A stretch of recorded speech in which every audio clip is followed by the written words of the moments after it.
hadana li hadza wa ma kunna linahtadiya laula an hadanallah. Asyhadu an la ilaha illallah wahdahu la syarikalah wa asyhadu anna Muhammadan abduhu wa rasuluh. Allahumma salli ala habibina wa syafina wa maulana Abil Qasim al-Mustafa Muhammad. Allahumma salli ala Muhammad wa ali Muhammad. Allahumma salli ala Muhammad wa ali Muhammad.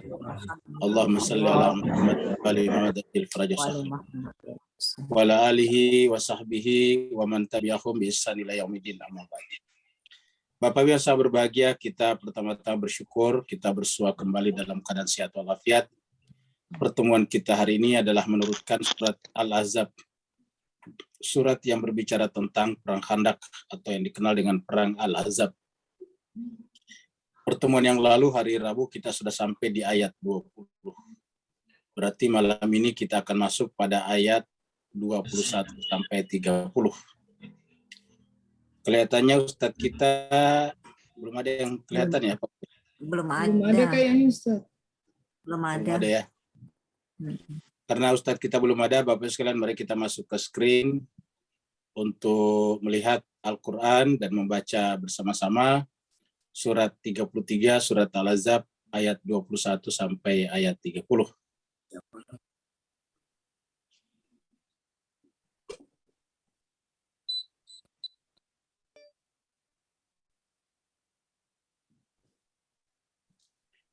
Bapak Ibu sekalian, kita di ayat 21. A'udzubillahi minasyaitonirrajim. Bismillahirrahmanirrahim. A'udzubillahi minasyaitonirrajim. Bismillahirrahmanirrahim. Ustaz Tony udah masuk, Ustaz. Siapa? Ustaz Tony udah masuk. Oh ya, Ustaz Tony kita persilakan Ustaz. Tafadhal. Ustaz Tony Sanwani.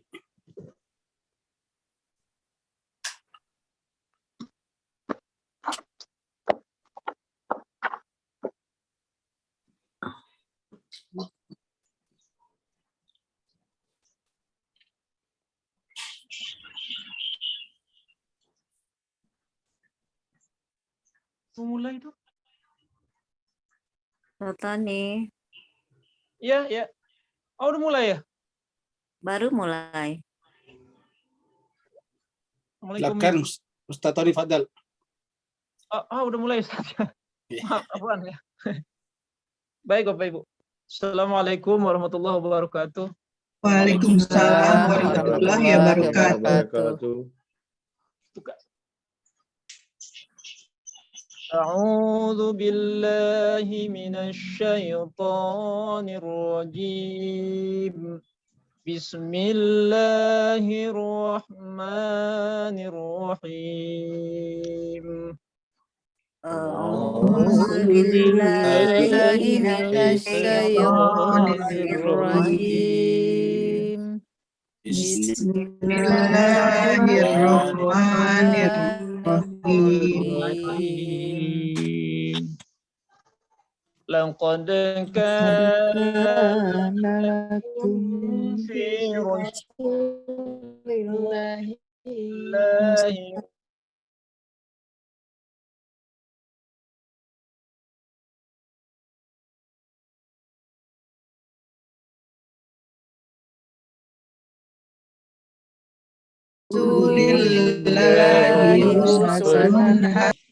وذكروا الله كثيرا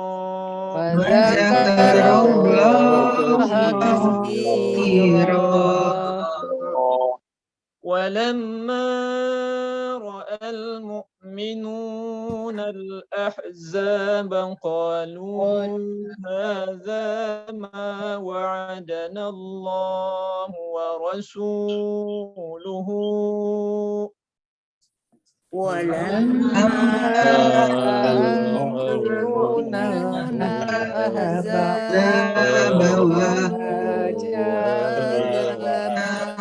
وعدنا الله ورسوله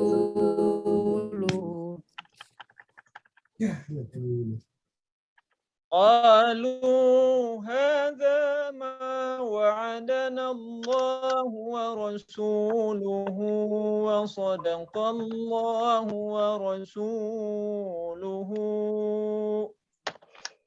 قالوا هذا ما وعدنا الله ورسوله وصدق الله ورسوله.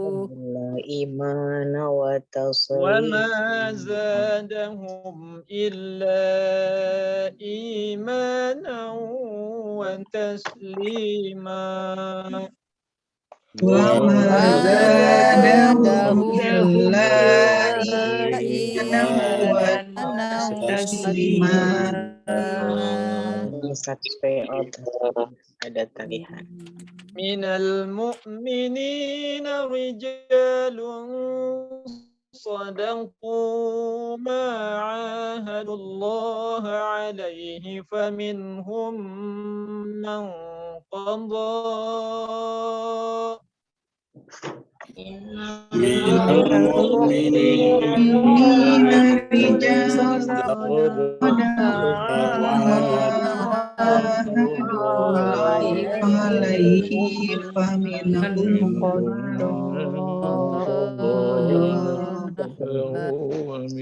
فمنهم من قضى نحبه ومنهم من ينتظر وما بدلوا تبديلا.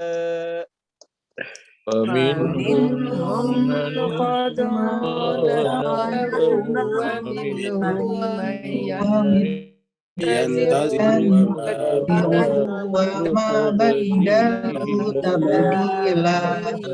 تبديلا. ليجزي الله الصادقين بصدقهم ويعذب المنافقين. ليجزي الله بصدقهم ويعذب المنافقين.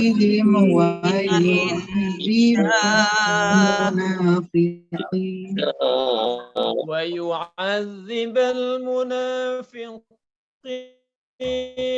إن شاء أو يتوب عليهم إن الله كان غفورا رحيما. ويعذب المنافقين إن شاء عليهم إن الله غفور رحيم. ورد الله الذين كفروا بغيظهم نالوا خيرا وكفى ورد الله الذين كفروا بغيظهم لم ينالوا خيرا. وكفى الله المؤمنين القتال وكان الله قويا عزيزا. الله المؤمنين القتال وكان الله قويا عزيزا. وأنزل الذين ظاهروهم من أهل الكتاب من صياصيهم وقذف في قلوبهم وأنزل الذين ظاهروا من أهل الكتاب من صيام وقذف في قلوبهم في قلوبهم الرعب فريقا تقتلون وتأسرون فريقا في قلوبهم الرعب فريقا تقتلون وتأسرون فريقا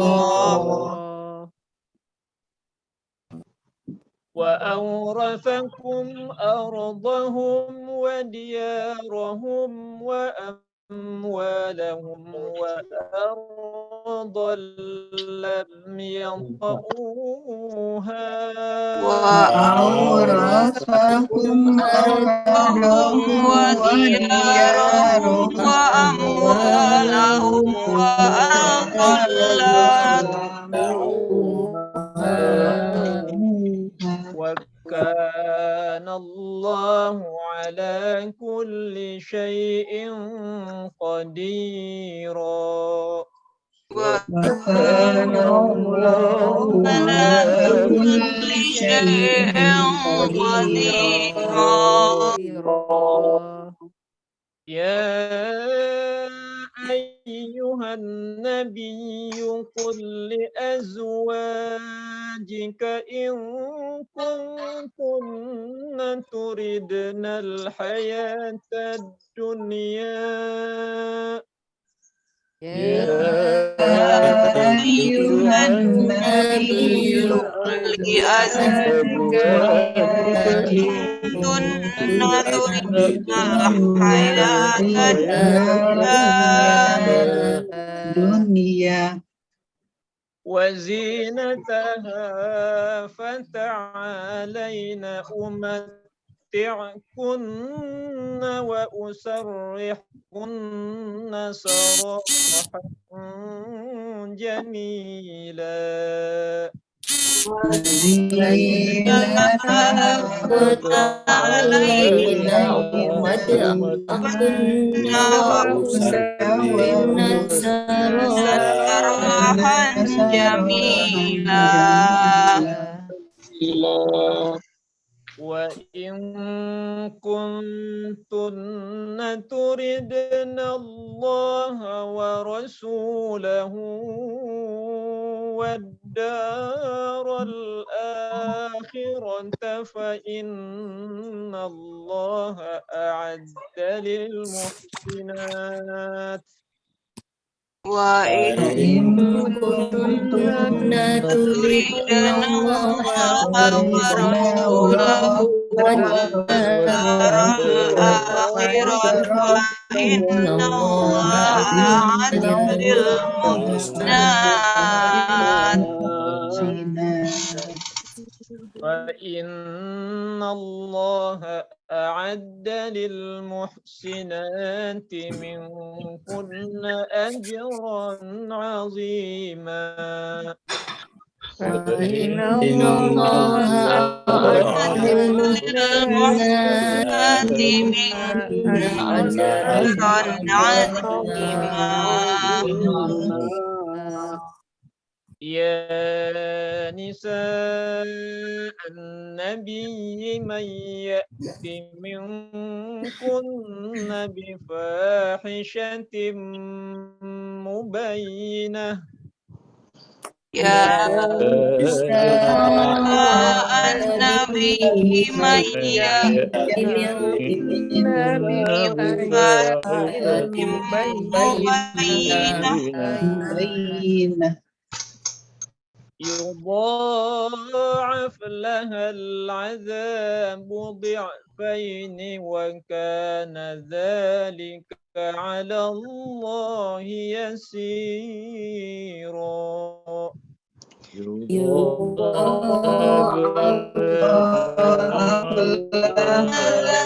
ضعفين وكان ذلك على الله يسيرا Sadaqallahul aliyyul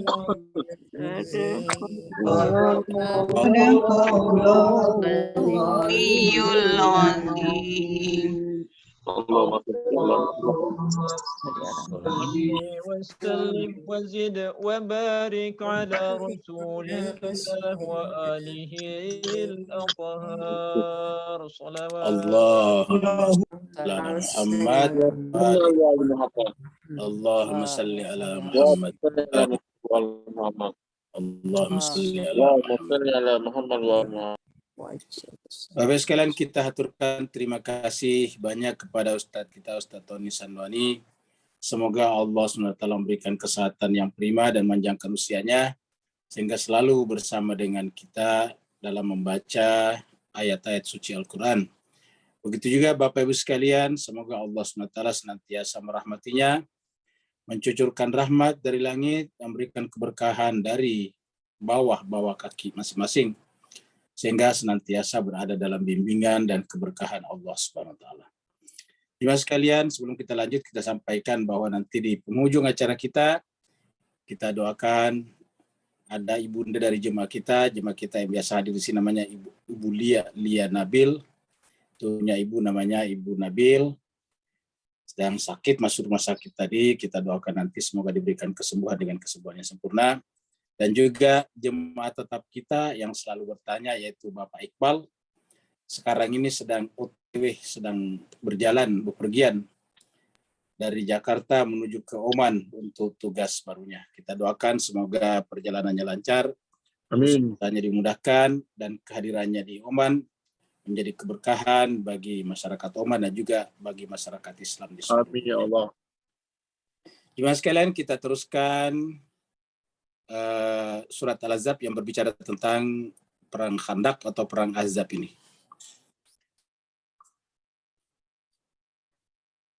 Surat ini adalah surat yang ke-33. Surat Al-Ahzab. Surat Al-Ahzab bentuk jamak daripada hizb. Hizb artinya kelompok, Ahzab kelompok-kelompok. Jadi kelompok-kelompok yang ada di Madinah dan sekitarnya melebar sampai ke Mekah sana, membentuk pasukan bersama untuk menghancurkan Madinah. Tapi jemaah sekalian, melalui ayat-ayat yang kita baca, Allah SWT menyelamatkan Madinah, dan bahkan sampai sekarang Madinah tetap eksis, Madinatul Munawwarah. Kita dengarkan ayat Al-Quran dulu. Bismillahirrahmanirrahim. Ya ayyuhan nabiyyu ittaqillaha wa la tuti'il kafirin wal munafiqin. Innallaha kana aliman hakima. واتبع ما يوحى إليك من ربك إن الله كان بما تعملون خبيرا. Bapak sekalian, terakhir kemarin kita sudah sampai di ayat 10, ayat 20 maksudnya. Sini Allah SWT berfirman, A'udzubillahi minasyaitonirrajim, Bismillahirrahmanirrahim. Jadi ini berbicara tentang orang-orang munafik yang bekerja sama dengan orang-orang kafir. Jadi kita lihat orang kafir adalah mereka yang datang dari luar. Kafir artinya menolak kebenaran, bahkan ingin menghancurkan basis kebenaran di Madinah. Kafir menolak. Sedangkan yang ada di dalam kelihatannya berbaiat, kelihatannya berjanji, bersumpah setia dengan Nabi, berikrar tetapi mengkhianati Nabi secara diam-diam, sebutlah dengan kata munafik. Maka di permulaan surat ini Allah berbicara kepada Nabi-Nya berkenaan dengan orang kafir dan munafik tersebut. Nah, mereka yang ada di dalam Madinah, yaitu orang munafik ini, mereka karena memang tidak menginginkan kejayaan Islam dan Nabi, maka kemudian ya mereka tidak ingin ikut membantu dan berpartisipasi. Bahkan berharap bahwa Nabi dan kekuatannya benar-benar kalah pada saat itu. Bahkan mereka juga menghindari sebetulnya perang. Kalau toh berperang hanya untuk kepentingan jangka panjang, kalau ternyata nanti Muhammad yang menang, ya apa yang terjadi kalau mereka tidak ikut? Maka mereka ikut hanya sekedarnya saja. Yahsabuna al-ahzaba lam yahzabu. Mereka menunjukkan ketakutannya karena mereka menyangka bahwa pasukan azab itu belum pergi. Jadi nanti setelah pergi, karena kita sudah ceritakan perang Parit, mereka tidak bisa menyeberang pada hari yang ke-27 atau sekitar 1 bulan mereka berkemah di sana. Logistik tentu semakin berkurang, terus tiba-tiba mereka dilanda oleh badai padang pasir. Mereka akhirnya kocar-kacir dan kembali dalam keadaan tangan hampa ke tempat-tempat mereka masing-masing. Tetapi kaum munafikin di dalam Madinah belum menyangka itu, kalau mereka sudah pergi. Mereka berpikir bahwa mereka masih dalam keadaan terkepung. Wa ya'til azabu yawaddu law annahum baduna bil arabi. Dan seandainya pun al-azab itu datang lagi, karena mereka sudah pergi, seandainya datang lagi, yawaddu, mereka akan berharap, law annahum, seandainya mereka itu bisa pergi bersembunyi, baduna fil arabi, mengembara menjadi nomaden di pedalaman-pedalaman Arab pada saat itu. Seraya yas'aluna an ambaikum, seraya memonitoring perkembangan yang terjadi di Madinah, yaitu berita berkenaan dengan Islam di Madinah. Walau kanu fikum, seandainya pun mereka ikut berada di tengah-tengah Nabi, ikut kelihatannya berperang, maka talu illa qalila. Mereka tidak berperang illa kecuali hanya sedikit saja. Maksudnya sebentar saja. Mereka berperang hanya ala kadarnya saja. Ayat berikutnya menjelaskan tentang uswatun hasanah. Nanti berikutnya lagi 22 bicara lagi tentang azab. Tapi dari sisi orang beriman. Nah, antara sikap dan sifat orang munafik dan kafir ini dengan orang beriman nanti pada ayat 22, Allah berbicara tentang Muhammad. Tiba-tiba ada kata-kata bahwa pada diri Muhammad itu adalah uswatun hasanah. Dengan demikian kita lihat pada konteks ini uswatun hasanah dimaksud adalah bahwa teguhnya pendirian Nabi di dalam membela kebenaran. Teguhnya pendirian Nabi di dalam mempertahankan dan membela kemanusiaan. Karena kalau Madinah terkepung dan mereka menyerang masuk, otomatis bisa dipastikan pasti akan terjadi kejahatan terhadap kemanusiaan yang sangat serius. Pasti rumah-rumah mereka dibakar, mereka dibunuh, wanita-wanita diperkosa, anak-anak akan diambil dan diperjualbelikan sebagai budak. Akan terjadi malapetaka kemanusiaan. Jadi artinya kata-kata uswatun hasanah di sini ini tidak hanya sekedar dalam kasus-kasus salatnya rajin, puasanya rajin, bukan hanya itu.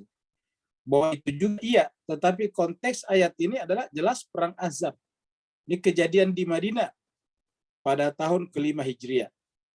Jadi ayat ini berada di tengah-tengah ayat tentang perang azab. Laqad kana lakum fi Rasulillahi uswatun hasanah. Sungguh, tiba-tiba setelah berbicara tadi tentang orang munafik yang berharap akan pergi meninggalkan Madinah, mengembara di padang pasir, atau kalau toh ikut berperang bersama Nabi karena terpaksa, maka berperangnya hanya ala kadarnya saja. Tidak sungguh-sungguh membela Nabi dan Madinah. Mereka hanya sekedar cari muka saja, memperlihatkan bahwa seakan-akan mereka juga ikut berjuang. Jadi berdasarkan informasi itu bahwa tidak semua orang ikut berjuang bersama Nabi benar-benar sebetulnya adalah muslim atau mukmin sejati. Ada di antara mereka yang melakukannya itu hanya sekedarnya saja untuk menyembunyikan hakikat diri mereka masing-masing. Itulah sebabnya setelah itu kemudian Allah berfirman, laqad kana lakum sungguh ada lakum bagi kalian fi Rasulillahi di dalam diri Rasulullah.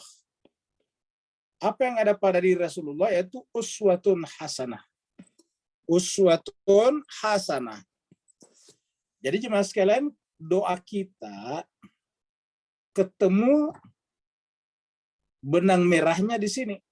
Doa kita yang paling terkenal, Rabbana atina fid dunya hasanah. Fid dunya hasanah wa fil akhirati hasanah. Nah, jadi kalau kita ingin juga di dunia hasanah, Allah mengatakan laqad kana lakum fi Rasulillah uswatun hasanah. Apa yang bisa kita lihat di sini? Yaitu keteguhan, kekuatan jiwa Nabi bukan hanya dalam beribadah secara ritual, secara spiritual, tetapi terutama juga dalam membela kepentingan masyarakat banyak, yaitu membela kemanusiaan.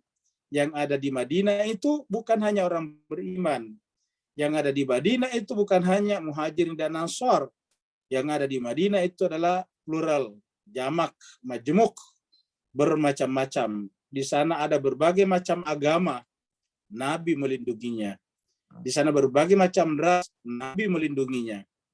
Pokoknya di Madinah itu bertemu berbagai macam kepentingan, tetapi berdasarkan perjanjian yang telah mereka buat pada pertama kali Nabi hijrah ke sana yang disebut dengan perjanjian Madinah atau Piagam Madinah, mereka semuanya adalah wajib dilindungi, dan Nabi kita lihat benar-benar kekeh, kukuh, kuat pendiriannya di dalam memegang teguh janjinya tersebut. Maka dikatakan laqad kana lakum fi Rasulillahi uswatun hasanah.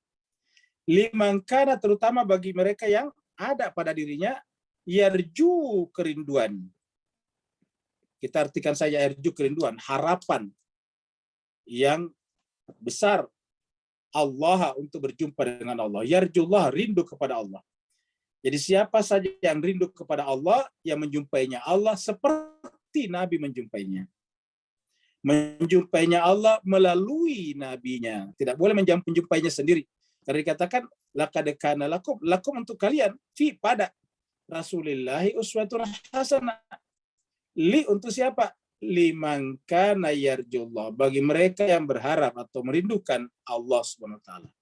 Yang kedua wal yaumal akhir. Yang pertama adalah Allah Subhanahu wa taala, yang kedua adalah wal yaumal akhir, dan hari akhirat.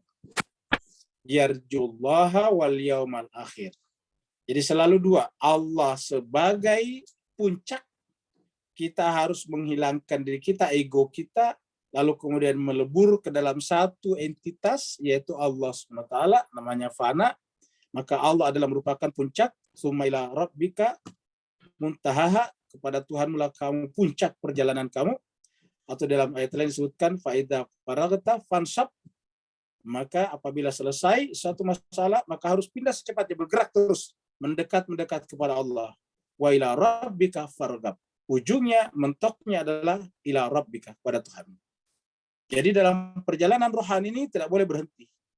Harus bergerak terus-menerus.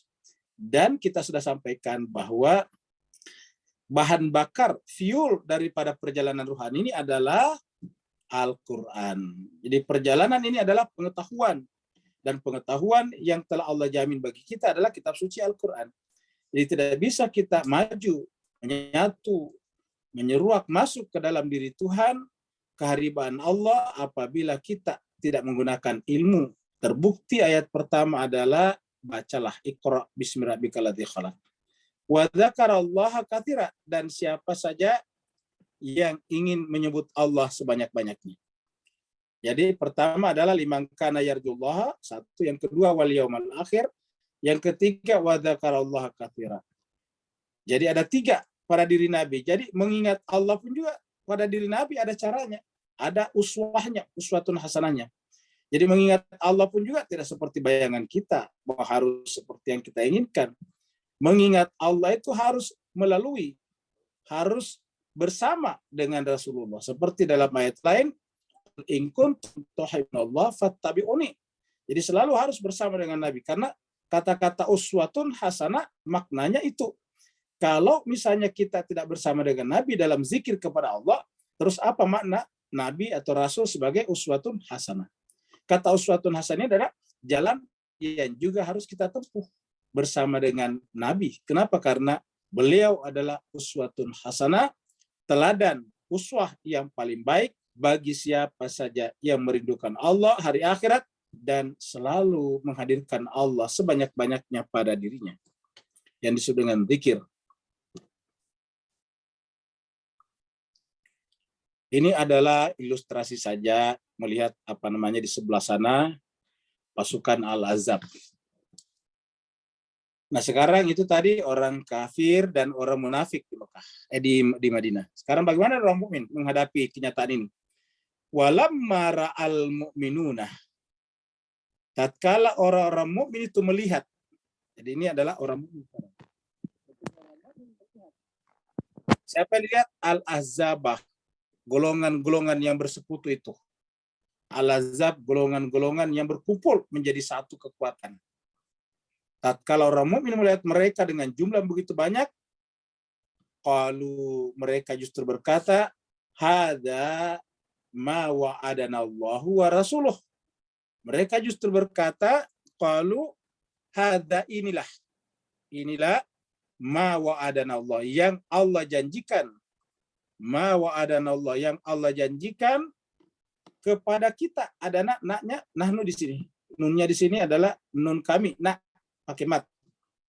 Jadi wa'adana, inilah yang dijanjikan Allah kepada kami, wa rasuluhu, Allah dan rasulnya. Jadi Allah dan rasulnya. Jadi artinya bahwa ini sudah disampaikan oleh Nabi jauh sebelum kejadian ini. Bahwa suatu saat mereka akan menyerang kita. Suatu saat mereka akan berkumpul, berkonspirasi,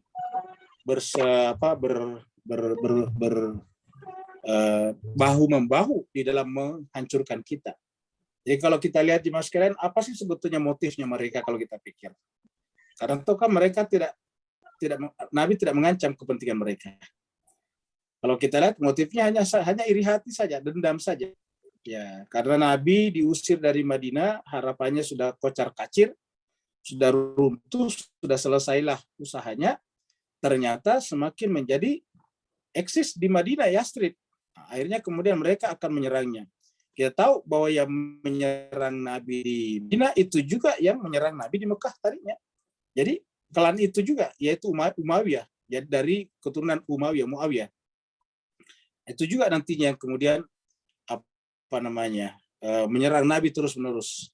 Bahkan nanti setelah Nabi wafat pun juga, ya dari kita tahu bahwa kelompok daripada Muawiyah, anak daripada Abu Sufyan, terus-menerus menciptakan peperangan ya, di dalam tubuh Islam. Di satu pihak, umat Islam menerima Ali sebagai Khulafaur Rasyidin, yang sah, yang legal, tapi pada saat yang sama kita tidak berani mengatakan bahwa tindakan Muawiyah mengobarkan perang terhadap Ali sebagai Khulafaur Rasyidin adalah salah, sehingga kita mendua, terjadi dualitas di sana.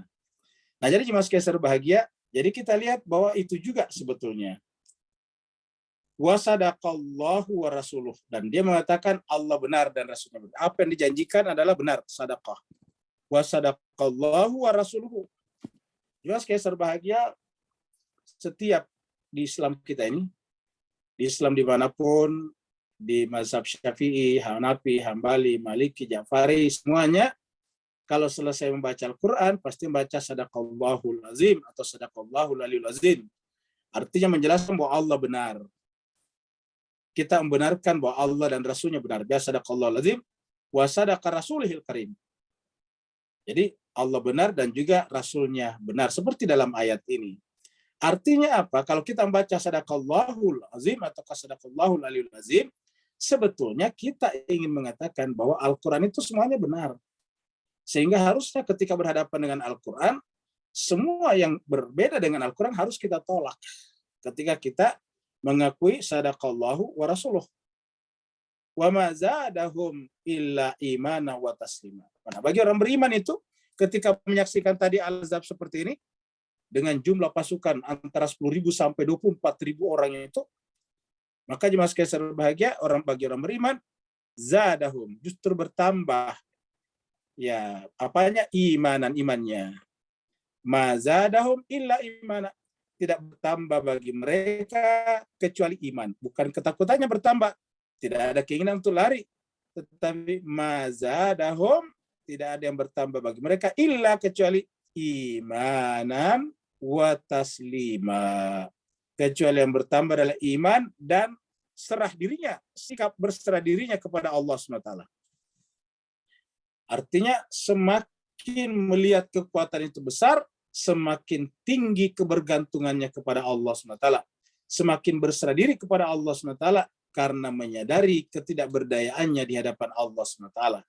Dengan menyadari ketidakberdayaannya di hadapan Allah, maka lahirlah berserah diri, taslima namanya. Dan dengan berserah diri kepada Allah yang Maha Kuat, seseorang atau satu kelompok akan menjadi kuat. Jadi berserah diri kepada Allah dengan merasa diri lemah, doif, maka justru akan menjadi kuat. Karena dengan bersandar kepada yang Maha Kuat, yang lemah menjadi kuat. Jemaah sekalian berbahagia, ayat berikutnya ini adalah sebuah ayat yang dibaca oleh cucunya Nabi, yaitu Al-Husain, Imam Husain, Sayyidina Husain, ketika mereka dibunuh di Karbala, diperangi. Kalau tadi perang Khandak itu 3.000 lawan 10.000 sampai 24.000 pasukan. Kalau riwayat-riwayat yang kita dapatkan bahwa justru di Karbala ini sekitar 100 orang saja, tetapi dihadapi, dikepung, diperangi oleh sekitar 30.000 pasukan. Luar biasa Bapak sekalian. 100 orang itu juga banyak diantaranya adalah perempuan dan anak-anak. Yang laki-laki hanya sekitar 70-an orang saja. Sekitar 70 orang. Selebihnya adalah anak-anak, selebihnya juga adalah perempuan. Nah, jemaah sekalian berbahagia, pada saat perang berlangsung di Karbala, salah satu sahabat Al-Husain, sahabat Imam Husain yang sangat terkenal, kemudian wafat duluan. Syahid duluan. Namanya Muslim bin Aussajah. Pada saat Muslim bin Aussajah syahid, meninggal, kemudian Imam Husain datang kepadanya, merangkulnya, memangkunya, bersama dengan sahabat Imam Husain yang lain yang bernama Habib Al-Mazahir, mendatangi karena Habib Al-Mazahir ini sahabat dekat dengan Muslim bin Aussajah, mendatangi Muslim bin Aussajah yang sudah bersimbah darah, berlumuran darah, panah di tubuhnya bertancapan, lalu kemudian membaca ayat berikut ini. Minal mu'minina rijalun. Jadi ketika Muslim bin Aussajah itu sudah nafasnya terengah-engah, sebentar lagi akan menghembuskan nafasnya yang terakhir, terjadilah dialog singkat antara beliau dengan Imam Husain dan juga dengan sahabatnya itu Habib bin Mazahir. Pada saat itu juga Imam Husain membacakan ayat berikut ini. Minal mu'minina rijalun. Di antara orang mukmin itu ada rijalun, laki-laki. Ada seseorang. Ya, ada rijalun, ada orang-orang, bukan seseorang ya. Karena rijalun itu bentuk jamak ya. Minal mu'minina rijalun. Di antara orang mukmin itu adalah rijalun. Ada orang-orang, ada. Ya secara bahasa bisa diartikan laki-laki, tapi harusnya ini berlaku umum ayat ini. Jadi di antara mukmin itu ada orang-orang sadaku yang selalu menepati. Benar, sadaku. Kata sadaku benar tadi. Seperti tadi sadaku Allah benar. Sadaku ma'ahadullah. Menepati, membenarkan apa yang Allah janjikan kepadanya. Janjinya kepada Allah. Maksudnya mereka berjanji kepada Allah.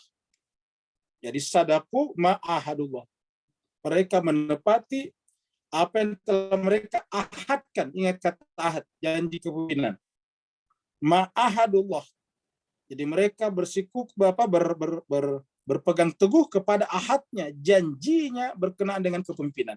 Seperti mana tadi orang mukmin di perang Azab, mereka yang benar-benar mukmin memegang teguh janjinya kepada Rasulullah untuk membelanya sampai titik darah penghabisan. Mereka berjanji kepada sang Rasul, mereka tidak akan membiarkan Nabi luka sebelum mereka semuanya syahid untuk membela sang Nabi. Nah, mereka sadaku ma'ahadullah.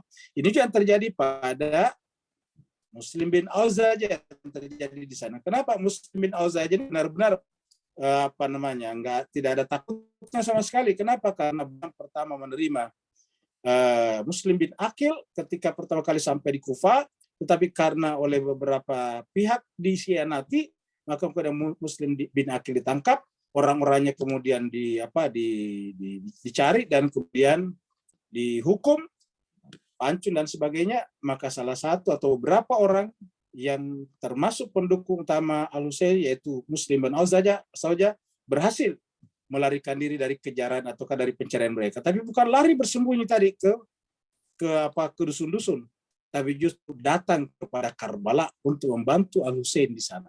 Itu Muslim bin Aussajah dengan anaknya dan beberapa keluarganya. Luar biasa. Inilah makanya dibacakan kepadanya. Minal mu'minina rijalun sadaku ma'ahadullah alaihi. Faminhum, maka di antara mereka, minhumnya di sini dari yang tadi di sini. Minhum di sini, jadi minhumnya dari sini. Ya. Faminhum man qada nahbahu. Di antara mereka ada yang sampai menemui ajalnya. Qada, ketetapan, nahbah, kematiannya, ajalnya. Jadi ada yang demi mempertahankan ahadnya harus syahid, harus menyerahkan hidup dan nyawanya. Tetapi ada juga wa minhum man yantazir. Ada juga yang tidak meninggal dunia. Mereka ini bukan berarti gembira, tapi berada dalam kondisi menunggu. Wa minhum man yantazir. Mereka merasa menyesal kenapa bukan dia yang syahid. Makanya dalam tetap walaupun dia tidak syahid di sana, tidak meninggal, tetapi tetap dalam kondisi yantaziru. Mereka tetap dalam kondisi menunggu yantaziru. Wa ma badalu tabdila, dan selama dalam masa penantian ma badalu tabdila, tidak pernah berniat apalagi berusaha untuk mengubah ahadnya tersebut. Ma badalu tabdila, mereka tidak pernah berusaha atau berniat untuk mengubah, ya, meninggalkan ahadnya tersebut walaupun masih hidup, maksudnya walaupun belum meninggal dunia. Nah, di antara sahabat utama Nabi yang masuk dalam kategori ayat ini, yang mereka menunggu dan tidak pernah mengubah baiatnya kepada Nabi, yaitu sahabat Nabi yang sampai usianya renta, namanya Jabir bin Abdullah. Jabir bin Abdullah ini adalah sesama dengan Nabi, hadir juga di dalam perang Azab ini. Kemudian Jabir juga menjadi penghubung Nabi dengan cucu-cucunya. Jadi ada cucunya Nabi yang tidak ditemuinya, maksudnya cucu cicit-cicitnya ke bawah. Lalu kemudian Nabi mengirimkan salam kepada cicit yang baru lahir itu melalui Jabir bin Abdullah. Karena Nabi tahu, wahai Jabir, kamu nanti akan berusia panjang. Sampaikan salam saya kepada cucu saya yang bernama ini. Begitulah juga nantinya jemaah sekalian, maka pada saat kasus ini terjadi tahun 61 Hijriah, Jabir bin Abdullah masih hidup. Walaupun diceritakan sudah buta, sudah tidak bisa melihat lagi. Karena sudah sangat tua. Jadi bayangkan ikut bersama Nabi di perang Azab ini, kasus Karbala terjadi pada tahun 61 Hijriah. Jadi 50 tahun lebih setelah Nabi wafat, dan Jabir masih hidup pada saat itu. Nah, ternyata jemaah sekalian berbahagia, di tengah-tengah di tengah-tengah intimidasi, di tengah-tengah ketakutan di mana-mana ditebarkan oleh penguasa pada saat itu, dinasti Umayyah yang baru, tetapi pada hari ke-40 Jabir bin Abdullah datang ke pusara Al-Husain di Karbala pertama kali. Jadi beliaulah yang paling pertama mensiarahi pusara Imam Husain pada hari yang ke-40 yang disebut dengan Arba'in itu di Karbala, dalam keadaan dipapah oleh seseorang karena sudah sangat tua dan tidak melihat lagi. Ini artinya contohnya apa? Wa minhum man yantaziru wa ma badalu tabdila. Di antara mereka ada yang menunggu karena belum meninggal, tetapi mereka tidak pernah mengganti sesedikit apapun ahadnya kepada Allah dan Rasul-Nya. Nah, jemaah sekalian sebagai inilah contoh orang yang istiqomah sampai akhir hayat. Dan kita semuanya berdoa supaya kita juga bisa istiqomah sampai akhir hayat kita, karena semuanya kita, apapun profesi kita, bagaimanapun kesehatan kita sekarang, walaupun kita sehat walafiat, tapi pada akhirnya di ujung perjalanan hidup ini yang ada hanya satu, yaitu kematian.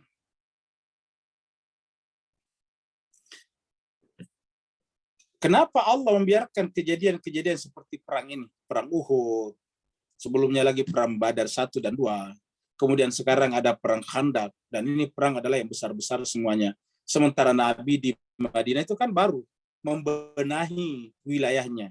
Ini benar-benar ini masih bayi, masuk kategori baby pada saat itu.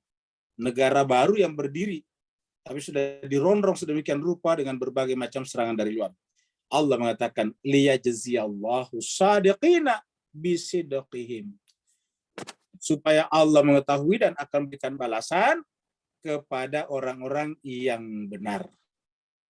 Tetap berpegang teguh kepada kebenarannya. Jadi, liyajziyallahu shadiqin, supaya Allah memberikan imbalan kepada as-shadiqin, karena tetap berpegang teguh kepada bisidqihim, kebenarannya.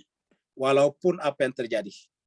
Walaupun terancam dibunuh, dikepung, mereka tidak pernah lepas, tidak pernah longgar daripada pegangannya terhadap kebenaran. Ini adalah pelajaran yang sangat berharga Bapak Ibu jemaah sekalian. Apa kira-kira pegangan kita sekarang yang paling nyata bagi seluruh umat Islam? Sederhana, Al-Quran. Nah, kalau kita memang jemaah sekalian berbahagia seperti dalam ayat ini, kita akan pegang Al-Quran ini selama-lamanya, sekuat-kuatnya, apapun yang terjadi. Kalau kita benar-benar pegang Al-Quran, harusnya yang lain kita korbankan. Bukan justru Al-Quran yang kita korbankan. Kalau kita tidak mampu mengorbankan Al-Quran, maka apa tandanya kita mengorbankan? Maksudnya kalau kita tidak mampu mengorbankan diri kita untuk Al-Quran, maka apa tandanya kita mengorbankan diri kita untuk menunjukkan cinta kita kepada Allah dan Rasulnya? Karena Allah dan Rasulnya secara fisik tidak ada. Secara zahir tidak ada. Maka caranya adalah dengan berpegang teguh ke sini. Dan kasus seperti Al-Ahzab adalah dimaksudkan oleh Allah liyajziyallahu as-sadiqina bisidqihim. Sebaliknya wa yu'adzibal munafiqina. Orang-orang yang tidak berpegang ke situ tadi disebut dengan al-munafiqin. Dan dengan cara seperti itu Allah mengazab orang-orang munafik karena pilihan hidupnya sendiri. Munafik itu karena pilihan hidupnya sendiri. Mereka tidak pernah menjadikan Allah dan hari akhirat sebagai orientasi kehidupan. Tapi mereka hanya bersama dengan Nabi untuk mendapatkan keuntungan duniawi saja. Maka ketika kehadirannya bersama Nabi justru mengancam keuntungan duniawinya, apalagi nyawanya, mereka akan pergi. Mereka bahkan berusaha untuk kabur tadi, untuk pergi mengembara di dusun-dusun. Bahkan mereka berusaha bekerja sama dengan penyerang untuk ikut menghancurkan Nabi dan Madinah. Wa yu'adzibal munafiqina insya'a, jika Allah menghendaki. Aw yatub alaihim, atau Allah juga bisa terbuka menerima taubat mereka. Apa sebabnya? Innallaha kana ghafurur rahim. Karena sungguhnya Allah SWT adalah Ghafuran, Maha Pengampun dan Maha Penyayang. Jadi jemaah sekalian serba, kasus-kasus seperti itu terjadi sebagai pembeda. Itulah sebabnya di ayat lain dikatakan Yaumal Furqan, Yaumal Taqal Jam'an. Hari Furqan, hari pembeda mana as-siddiqin bisidqihim dan mana al-munafiqin, maka terjadi pada saat bertemunya dua pasukan seperti itu. Bapak Ibu jemaah sekalian berbahagia, bagi kita umat Islam sekarang, ya pembeda kita adalah Palestina. Siapa yang benar-benar tidak berpihak kepada Palestina, berpihak tetapi dengan catatan juga, maka sebetulnya tanda tanya besar. Kenapa? Karena Palestina bukan urusan pribadi kita, tetapi urusan kemanusiaan. Menunjukkan apa kita berpihak kepada kemanusiaan. Ada juga yang mengaku membela kepada Palestina, tetapi membenci Yahudi dimanapun juga. Ini juga adalah dendam pribadi. Dalam Islam kita sudah sampaikan dalam Al-Quran itu banyak sekali ayat tentang kemuliaan orang Yahudi, termasuk nabi-nabi dari kalangan Yahudi. Jadi tidak ada sama sekali masalah dengan Yahudi. Yang kita tolak di Palestina adalah mereka yang datang ke sana dengan jualan agama, tetapi kepentingannya adalah untuk menguasai tanah-tanah orang Palestina.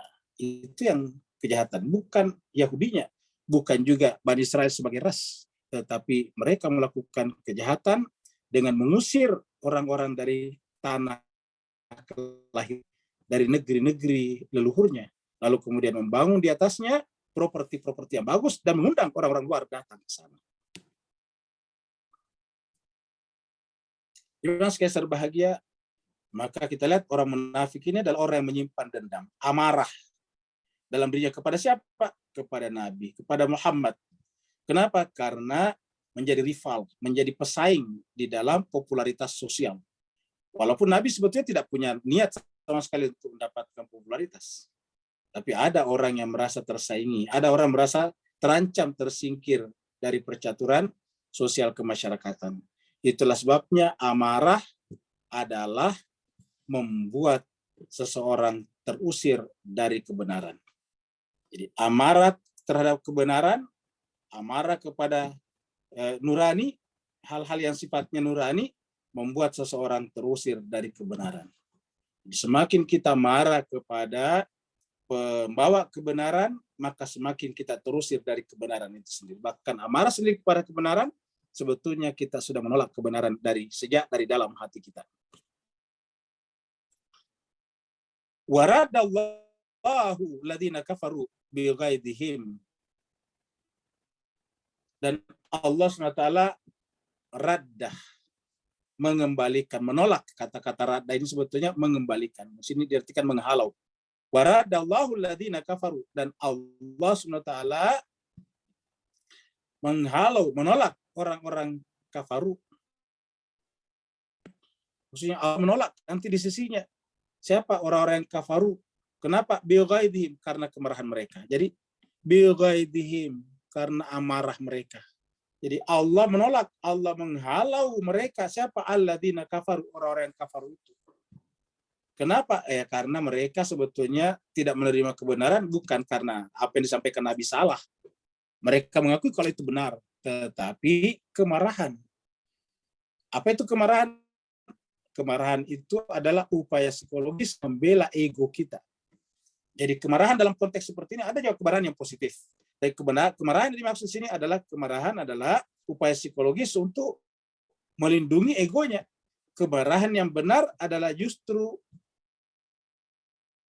reaksi psikologis untuk melindungi kepentingan orang lain. Itu namanya kemarahan yang benar. Karena marah ini jemaah sekalian adalah juga dari Allah, dan Allah juga marah. Ingat, Allah juga marah.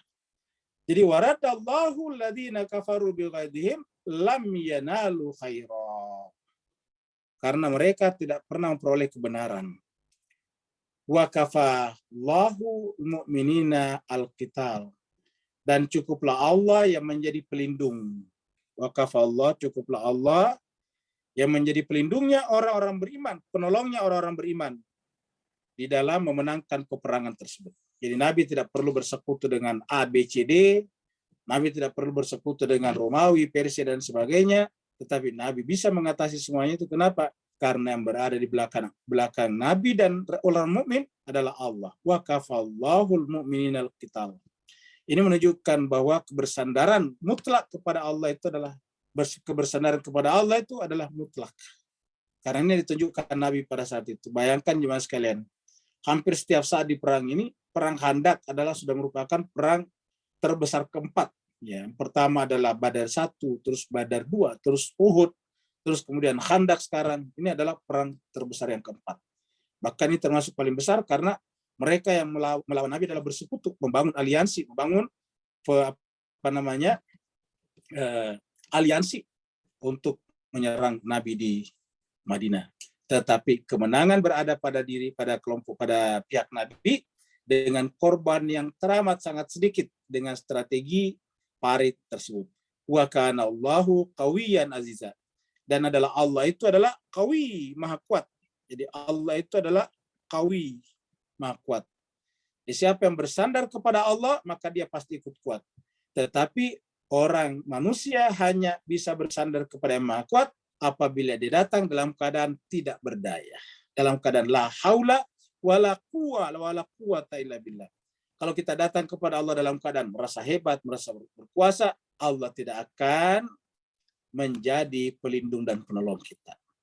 Allah akan menjadi pelindung kita dan Allah menggunakan kawinya apabila kita datang dalam keadaan tidak berdaya. Wa kana Allahu qawiyyan aziza. Allah itu adalah qawi dan maha perkasa.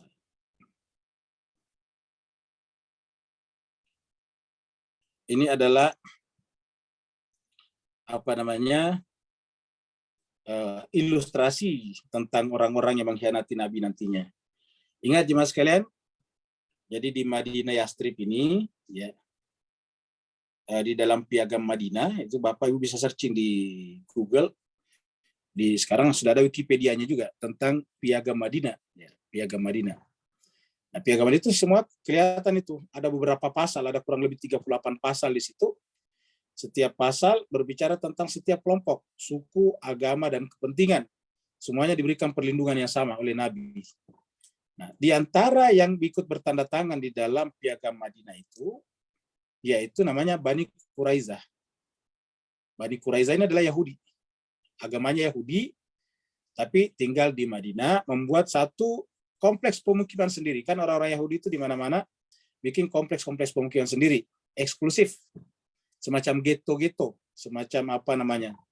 Semacam tempat-tempat khusus, apa namanya? Perumahan khusus. Dan biasanya tempat mereka di tempat-tempat yang subur. Ya, tempat yang subur. Nah, Bani Quraiza ini tempatnya subur, dikelilingi oleh kebun-kebun kurma yang sangat subur. Nah, di tengah-tengahnya itu ada pemukiman yang sangat besar, khusus untuk Bani Quraiza, Yahudi Bani Quraiza. Nah, jemaah sekalian, tapi apa yang terjadi di sini? Mereka berpikir bahwa Muhammad akan habis. Karena dia juga ada di Madinah, dan dia tahu bahwa Madinah Nabi paling banter bisa menyiapkan 3.000 prajurit. Sedangkan di luar ini bisa memobilisasi sampai 10.000, 24.000 prajurit. Maka Bani Quraiza pada saat itu berkhianat. Membantu para penyerang yang datang ini dari berbagai sisi. Bani Quraiza bekerja sama dengan mereka. Maka kemudian setelah perang selesai, ternyata pemenangnya adalah Nabi, maka kemudian salah tingkahlah, salah posisilah Bani Quraiza ini. Dia tiba-tiba dilanda ketakutan. Lalu kemudian wa anzalal ladzina zaharuhum. Lalu kemudian Allah menurunkan siapa? Alladzina zaharum. Orang-orang yang membantu mereka para penyerang itu, yaitu Bani Quraiza ini, Bani Quraiza. Jadi wa anzalal ladzina zaharuhum. Allah menurunkan, maksudnya menurunkan di sini memberikan apa namanya? Memberikan otoritas kepada Nabi untuk menghukum mereka, karena kan berkhianat. Ini harus dihukum, kalau tidak dihukum berbahaya bagi negara. Maka kemudian dihukum dengan cara apa? Dengan cara diusir dari perumahan mereka, dari pemukiman Bani Quraiza tersebut. Maka ini yang dimaksud dengan wa anzalal ladzina zaharuhum. Allah menurunkan, karena mereka tempatnya berbukitan, menurunkan, menghilangkan, melepaskan mereka, membuat mereka meninggalkan tempat mereka. Wa anzalal ladzina zaharuhum min ahlil kitab, yaitu dari ahli kitab, maksudnya orang Yahudi Bani Quraiza itu, min ahlil kitab. Min sayasihim, dari benteng-benteng mereka ini, benteng-benteng mereka. Mereka bikin benteng-benteng, ghetto-ghetto. Mereka membuat semacam tempat-tempat khusus, ya, atau kayak yang disebut dengan tempat-tempat eksklusif. Ya. Wa kadzafa fi qulubihim ruba, lalu kemudian Allah memasukkan ke dalam hati-hati mereka, jiwa-jiwa mereka ar-ruba, ketakutan, rasa takut. Karena mereka tahu pasti mereka dapat hukuman.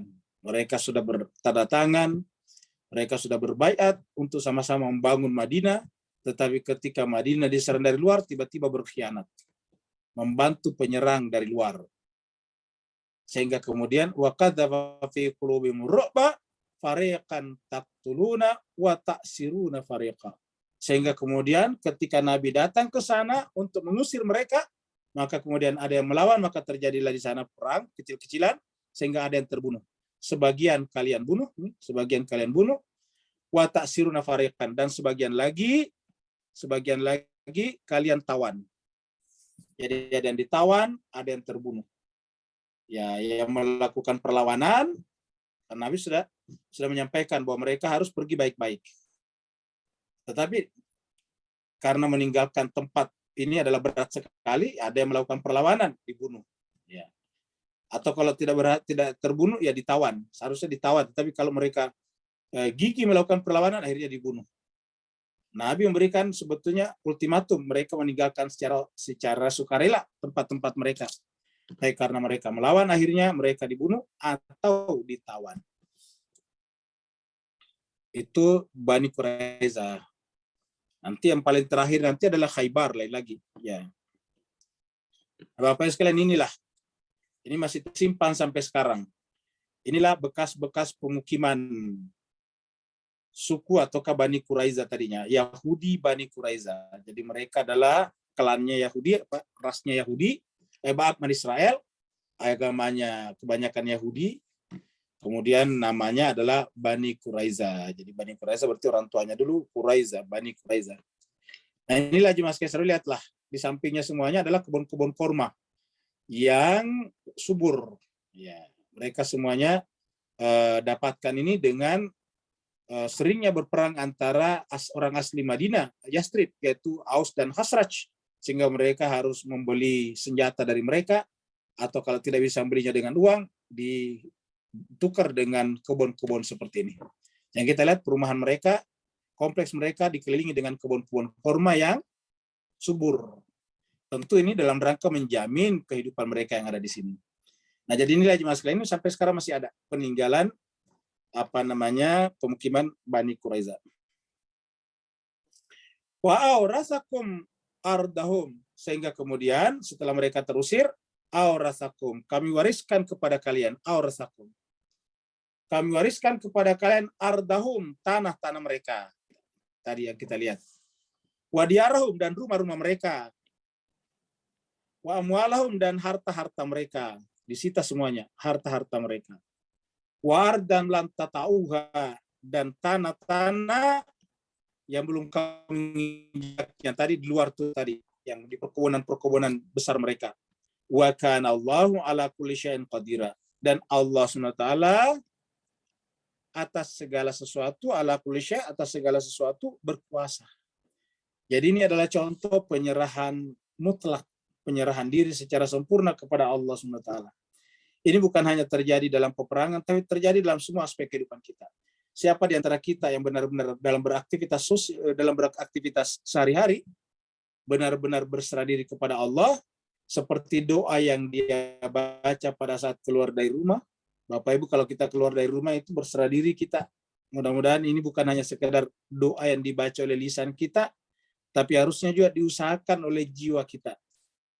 Begitu kita keluar dari rumah, kita berdoa, Bismikallahumma ahya, Bismikallahumma, Bismillah tawakkaltu ala Allah, wala haula wala quwata illa billah.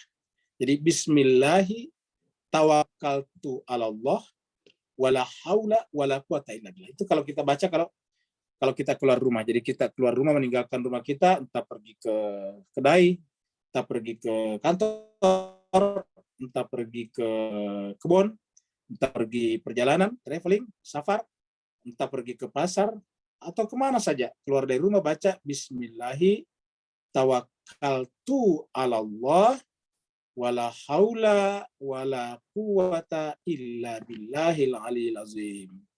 Jadi kita berserah diri di situ. Nah, kalau kita benar-benar di dalam perjalanan kita itu menyerahkan diri kita sepenuhnya kepada Allah, maka wa kana Allahu ala kulli syai'in qadira. Berlaku juga ayat ini. Sekarang kita mulai bicara tentang istri-istri Nabi. Perang Ahzab selesai. Sudah bicarakan orang kafir, orang munafik, dan orang mukmin, ada 3 unsurnya. Orang kafir yang menyerang dari luar, termasuk yang dari Mekah, terus kemudian orang munafik yang ada di dalam Madinah, terus kemudian orang mukmin yang bersama selalu dengan Nabi dengan setia apapun yang terjadi. Sekarang berbicara tentang istri-istri Nabi. Jadi setelah bicara tentang azab, pengkhianatan, kemunafikan, tiba-tiba bicara lagi tentang istri-istri Nabi. Ayat 28 mulai dari sini. Ya ayyuhan nabi, wahai nabi. Ya ayyuhan nabi, yang dipanggil adalah nabi. Ya ayyuhan nabi, wahai nabi. Qul, katakanlah, li azwajika, kepada istri-istrimu. Li azwajika, katakanlah kepada istri-istrimu itu, in kuntunna turidna hayatad dunya, in kuntunna, jika kalian semuanya, kuntunna kalian, yaitu ini, kembali ke sini. In kuntunna, jika kalian semuanya, turidna, pengen, menghendaki, al hayatad dunya, kehidupan dunia, wazinata, dan perhiasannya. Jadi jemaah sekalian, ini kan ada kata kol, kan berarti ada kasus. Ya. Ingat, ini ada kata kol, pasti ada kasus. Ya, ada masalah. Ya, ada masalah di mana ada di antara mereka yang mungkin menyimpan dunia dan perhiasan. Maka kemudian turun ayat ini, langsung ayat ini mengatakan, ya ayyuhan nabi, wahai nabi, kul, katakanlah, li azwajika. Jadi artinya ini bukan pribadinya Nabi yang berkata, tapi Allah melalui nabinya, karena ada kata kul. Katakanlah kepada istri-istri kamu, in kuntunna, jika kalian turidna al-hayata dunya, menginginkan kehidupan dunia, wazinataha, dan perhiasannya, ta'alaina, marilah semuanya. Umattiakunna, saya akan berikan kepada kalian hadiah pernikahan, namanya mut'ah. Lalu kemudian wa usarrihkunna sarahan jamila. Lalu kemudian akan kuceraikan kalian dengan perceraian yang baik. Kita berpisah dengan perpisahan yang baik. Kalau kalian memang menginginkan kehidupan dunia dan perhiasannya, dunia wazinatah dan perhiasannya. Jadi ayat ini menjelaskan bukan hanya berkaitan dengan Nabi, tapi kita semuanya, bahwa motif orang membangun rumah tangga sebetulnya adalah qurbatan ilallah, sama-sama mendekatkan diri kepada Allah Subhanahu wa taala, saling memenuhi kebutuhan masing-masing untuk mendekatkan diri kepada Allah. Itu intinya. Bukan persoalan kehidupan dunia dan perhiasannya. Kenapa? Kalau ini tidak perlu orang beragama. Ini tanpa beragama kita bisa dapatkan kehidupan dunia. Kita sudah di dunia sekarang. Dan di dunia ini ada perhiasannya, ada tumbuh-tumbuhannya, ada hewan-hewannya, ada perhiasan-perhiasannya. Ada emas, ada peraknya semuanya. Dan orang untuk dapatkan emas dan perak tidak harus beriman. Orang non-Islam yang tidak beragama pun juga mendapatkannya. Jadi oleh sebab itulah inti daripada pernikahan dalam Islam sebetulnya adalah dalam mereka bersama-sama dengan pasangan kita itu bertakarrub, qurbah kepada Allah dengan sama-sama mengangkat tirai-tirai hijab-hijab yang selama ini menutup jiwa. Maka harusnya sama-sama mengangkat tirai-tirai itu, hijab-hijab itu, agar tirai-tirai tersebut tersingkapkan. Dan dengan tersingkapkannya, maka kita menyaksikan keindahan yang keindahan dunia tidak ada apa-apanya. Kita menyaksikan kehidupan yang kehidupan dunia tidak ada nilainya. Maka itu sebabnya kalau istri Nabi menginginkan kehidupan dunia persanya, kata Nabi, ta'alaina, mari, umat kunna, saya akan memberikan mut'ah kalian, maksudnya itu hadiah pernikahan, supaya selesai, ini ada uang, ada apa, pergi, kita akan bercerai dengan perceraian yang baik. Jadi ayat ini menjelaskan kepada kita bahwa motif-motif dunia dan perhiasan dunia harusnya tidak ada. Karena inilah semuanya merusak sistem dan tatanan kehidupan sosial kita. Bahkan merusak juga individu kita masing-masing. Apa sebabnya? Tiba-tiba kita semuanya lupa akan mati, kita merasa masih akan hidup panjang, tiba-tiba kita keluar rumah, mobil kita tabrakan di jalan, kita meninggal dunia. Orang Inggris bilang who knows, siapa yang tahu kapan meninggalnya.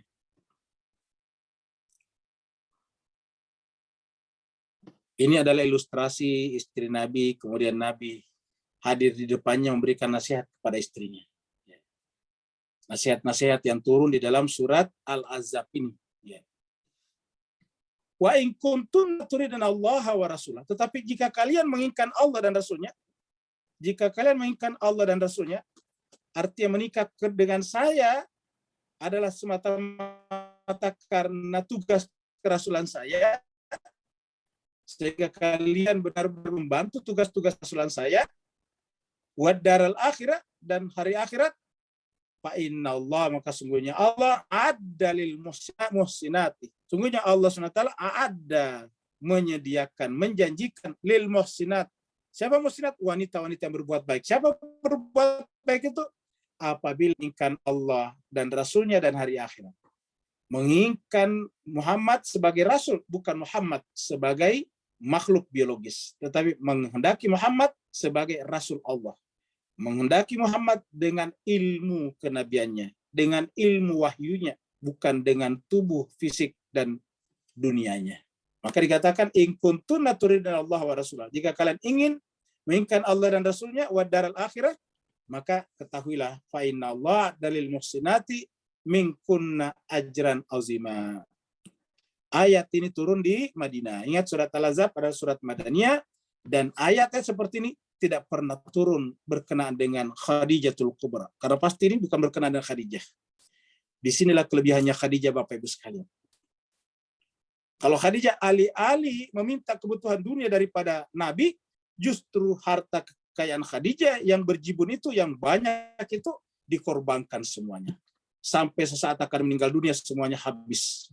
di dalam membiayai dakwanya Rasulullah, dalam membiayai apa yang dilakukan oleh suaminya. Dia mengorbankan semuanya. Jadi Khadijah justru kebalikannya. Dia tidak menghitung pengeluarannya sebagai investasi yang harus mendapatkan return, keuntungan, profit yang lebih besar. Sampai ketika Khadijah akan meninggal dunia, dalam keadaan sudah tidak punya apa-apa, kurus kering karena setelah diboikot, dan semua hartanya digunakan untuk memberi makan kepada orang yang diboikot oleh orang Quraisy pada saat itu, kafir Quraisy.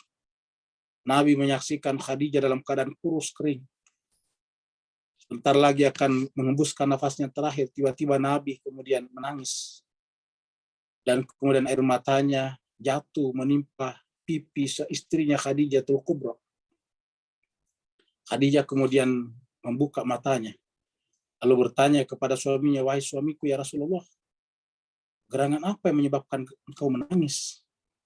Nabi mengatakan, wahai istriku, tidak pantaskah aku menangisi engkau? Kita dulu berjumpa dalam keadaan engkau adalah wanita yang sangat cantik, wanita yang sangat ideal, dengan kekayaan yang melimpah. Banyak orang yang ingin meminangmu. Tetapi sekarang, setelah bersama dengan saya sekian tahun, kamu akan meninggalkan kami, meninggalkan anak, meninggalkan dunia, dalam keadaan tidak punya apa-apa lagi. Dalam keadaan kurus kering. Mendengarkan cerita daripada suaminya, Nabi, kemudian Khadijah berkata, wahai suamiku, kalau itu saja menyebabkan kau menangis, tidak perlu kau menangis. Risalah dakwamu jauh lebih besar daripada pengorbananku. Risalah dakwamu lebih besar daripada apa yang telah kuberikan. Bahkan sepeninggalku kamu akan diganggu terus-menerus. Dan saya tidak ada lagi di sisimu pada saat itu. Wahai suamiku, seandainya nanti aku sudah tiada, dan engkau akan menyeberangi sebuah parit, dan kamu tidak menemukan lagi ranting-ranting pohon, dahan-dahan, untuk kamu rakit menjadi jembatan menyeberangi parit itu, maka datanglah ke kuburanku, wahai suamiku. Galilah kuburanku, ambillah tulah belulangku, dan kamu rakit untuk menyeberangi parit itu. Cuma sekalian sebagai inilah Khadijah. Itulah sebabnya ketika ayat ini turun, Khadijah sudah tidak ada. Maka kita lihat ada yang agak berbeda antara Khadijah dengan belakangan ini. Karena jelas ada kata-kata in kuntunna turidna Allah wa rasulah. Sebelumnya adalah menginginkan dunia dan perhiasannya. Kalau seandainya kalian hanya menginginkan Allah dan Rasulnya, maka itu yang baik. Dan kehidupan akhirat. Kalau itu yang kalian lakukan, maka kita sejalan. Innallaha adda lil muhsinati minkunna ajran azima. Sungguhnya Allah SWT menjanjikan kepada orang-orang muhsin, wanita-wanita yang berbuat baik itu, di antara kalian ajran azima, pahala yang sangat besar.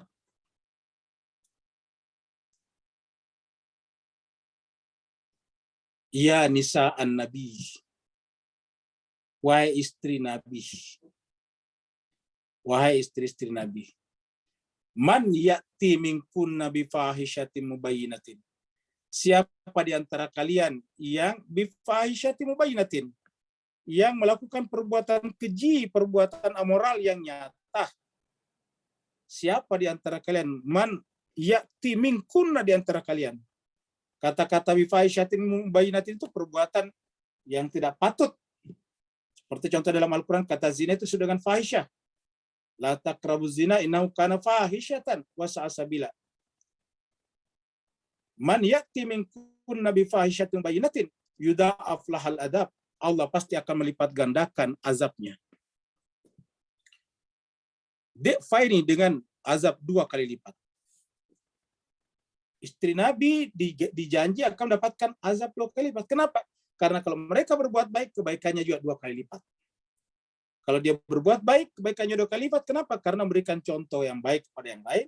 Tapi kalau dia berbuat buruk, juga diganjar dengan azab 2 kali lipat. Kenapa? Karena memberikan contoh yang buruk. Wa kana dzalika 'ala Allah yasira. Dan yang demikian itu bagi Allah adalah yasir, sangat mudah untuk memberikan azab seperti itu. Jadi jemaah sekalian, sampai 30 ini berbicara tentang istri-istri Nabi, sampai nanti ayat-ayat berikutnya masih berbicara tentang istri-istri Nabi. Yang mau bertanya dipersilakan. Assalamualaikum warahmatullahi wabarakatuh, Ustadz, Bapak Ibu. Waalaikumsalam warahmatullahi wabarakatuh. Di kolom chat tidak ada pertanyaan, Ustadz, ada permintaan doa saja. Bapak Ibu bagi yang mau bertanya langsung kepada Ustadz, silahkan. Assalamualaikum Ustaz. Waalaikumsalam warahmatullahi wabarakatuh.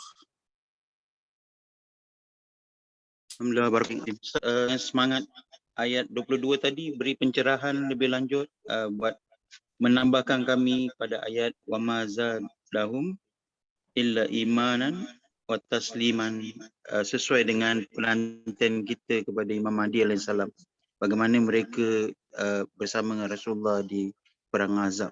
Barakallahu fi afwan. Baik, terima kasih banyak Pak Nur. Jadi jemaah sekalian terbaik, kita sampaikan bahwa walaupun ayat ini asbabun nuzulnya, sebab turunnya adalah berkenaan dengan perang Khandak atau dikenal dengan perang Ahzab, ya.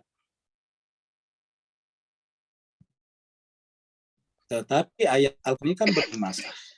Ayat-ayat Al-Quran adalah bersifat universal dan eternal, bersifat umum ke seluruh dunia dan eternal, selalu berlangsung, termasuk sekarang. Maka pertanyaan tadi sangat relevan. Kalau begitu bagaimana dengan kita sekarang? Nah, jemaah sekalian berbahagia, setiap kita itu ada namanya ahad, janji. Pernah kita sampaikan di sini bahwa sedapat mungkin kita membaca doa ahad kalau pagi misalnya. Ahad itu bukan hari ahad, tapi ahad janji tadi. Seperti di ayat sebelumnya. Ya, ini nih, sini nih. Di ayat ini nih tadi. Ini dia, ahad. Ya. Ini ayat 23. Jadi ini adalah ahad. Kita ada doa ahad. Nah, doa ahad kita karena tidak ada lagi nabi, khatam nabi sudah tidak ada, yang ada adalah khatamul aulia. Jadi khatamul anbiya sudah tidak ada, yang ada sekarang adalah khatamul aulia. Wali terakhir yang ini diakui di seluruh mazhab Islam. Yang disebut dengan kedatangan Imam Mahdi bersama dengan yang dipercaya oleh saudara-saudara kita orang Nasrani, kedatangan kembali Nabi Isa. Ya, akan datang di akhir zaman. Bagi kita orang Islam ini adalah ahad. Nah, jemaah sekalian serba, lalu bagaimana kita mengimplementasikan ayat 22 ini berkenaan dengan kata-kata wa ma zadahum illa imana wa taslima. Yaitu jemaah sekalian serbahagia bahwa apapun yang terjadi, tidak ada kesulitan yang terjadi di tengah-tengah kehidupan global kita sekarang yang menimpa umat Islam, yang menimpa kita, yang boleh membuat kita menjadi berputus asa atau berkecil hati. Apa sebabnya? Sadaqallahu wa rasuluh. Allah dan Rasulnya pasti benar. Ingat, Allah dan Rasulnya pasti benar. Sehingga setiap kita menyaksikan kekuatan-kekuatan besar, harusnya mazadahum illa imana wa taslima. Kita lihat juga sekali bahwa kekuatan-kekuatan besar juga kita lihat runtuh. Ada yang runtuh tanpa diperangi. Uni Soviet runtuh tanpa diperangi, runtuh dengan sendirinya. Amerika sekarang melemah, menghadapi masalah demi masalah setiap masa, padahal dia negara superpower. Jadi artinya apa, jemaah sekalian berbahagia? Kekuatan kesuperpoweran mereka tidak ada apa-apanya dibanding dengan kesuperpoweran Allah Subhanahu wa taala. Selain daripada Allah, la haula wala quwwah. Tidak ada daya dan tidak ada upaya. Semua daya dan upaya illallah, kecuali dari Allah Subhanahu wa taala. Oleh sebab itulah jemaah sekalian berbahagia, maka setiap kita menyaksikan kekuatan-kekuatan besar menghancurkan misalnya orang-orang yang benar seperti Palestina, Yaman, maka harusnya kita tetap berada dalam sikap optimistik di dalam penantian, karena itu menjadi ahad kita, sehingga apapun yang terjadi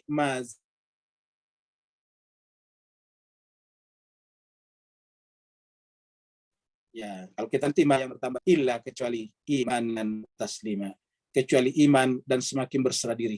Apa artinya iman? Berarti seakan-akan kita semakin melihat Allah dengan terang, taslima, semakin tidak ada lagi yang ada kecuali Allah. Jadi semua kegiatan hidup manusia ini, kalau kita lihat besar-besar dan kuat-kuat, itu justru membuat kita semakin lebur dengan Allah Subhanahu wa taala. Terima kasih. Berikutnya lagi. Assalamualaikum Ustaz. Waalaikumsalam. Mohon izin bertanya Ustaz. Ini tentang Sayyidina Khadijah tadi, luar biasa memang ya Ustadz. Nah, kemudian kalau para wanita di zaman sekarang ini yang tantangannya lebih berat lagi dengan adanya internet dan lain sebagainya.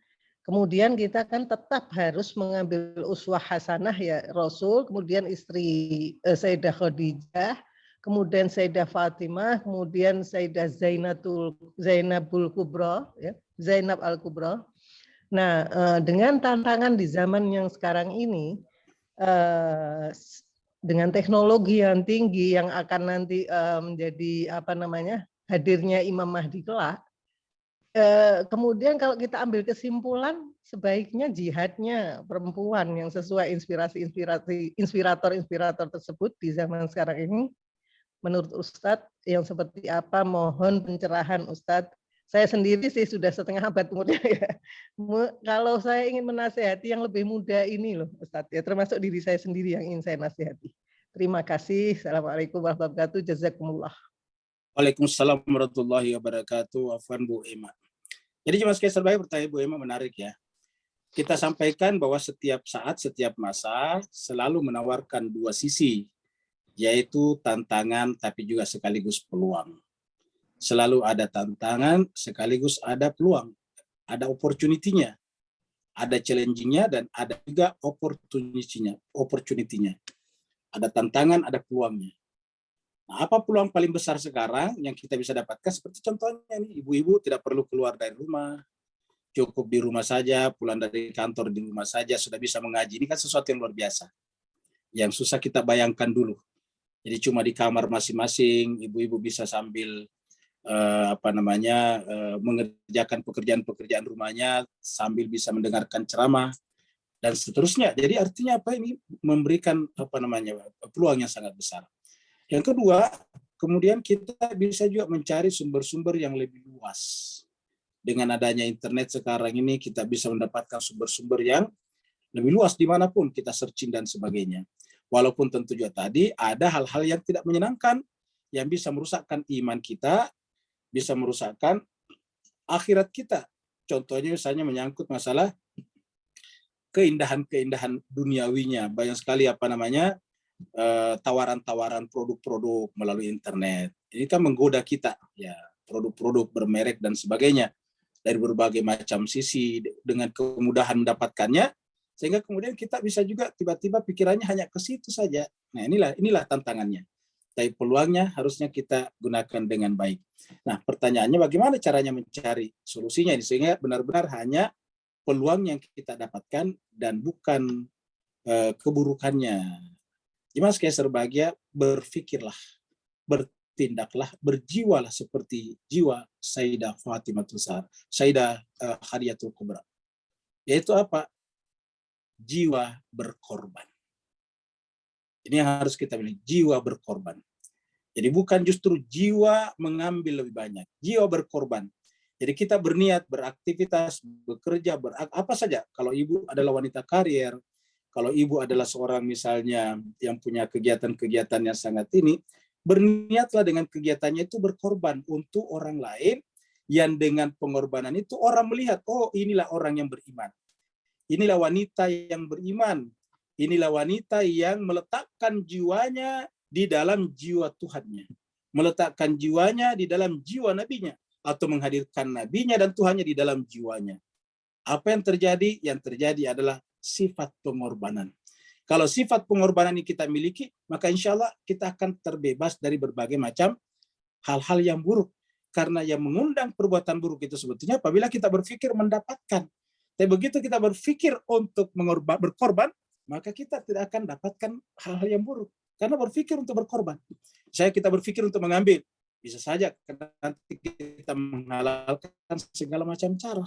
Ya, tapi kalau kita berpikir untuk berkorban, maka jemaah sekalian berbahagia, Allah pasti akan bersama dengan kita. Seperti mana kita lihat Nabi tadi, luar biasa.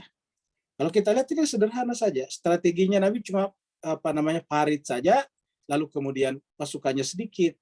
Berada dalam kota itu kan kalau dalam terkepung pasti yang lebih menang harusnya pengepung, karena di dalam itu kan tidak bisa kemana-mana.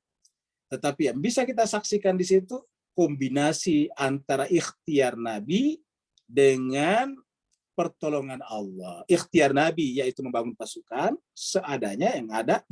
Kemudian yang kedua bikin strategi parit.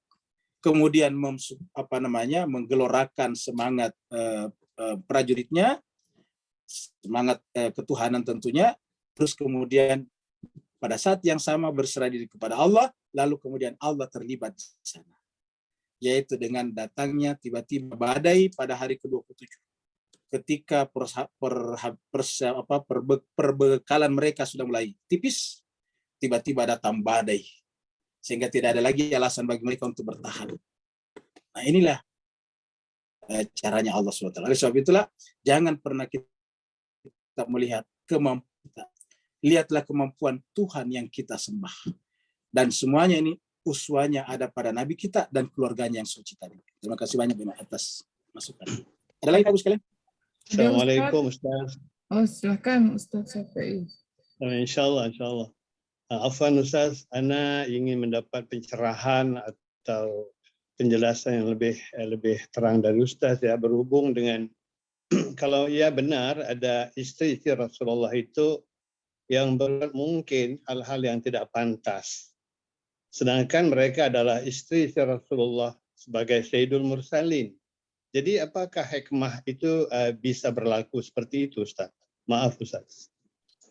Baik, terima kasih banyak Ustaz Syafi'i. Kita sampaikan di Mas Keser Bahagia bahwasanya bahwa setiap orang dimanapun punya tetap peluang, punya potensi namanya untuk berbuat baik. Karena Allah telah mengatakan dalam jiwa manusia, fujuraha wa taqwaha. Fa'alhamaha fujuraha wa taqwaha.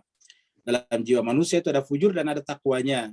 Bedanya ialah para nabi dan rasul ini itu orang-orang suci, manusia-manusia soleh ini adalah orang-orang yang berhasil membentengi, menyelamatkan jiwanya dari godaan fujurnya, dari tekanan psikologis dari fujurnya.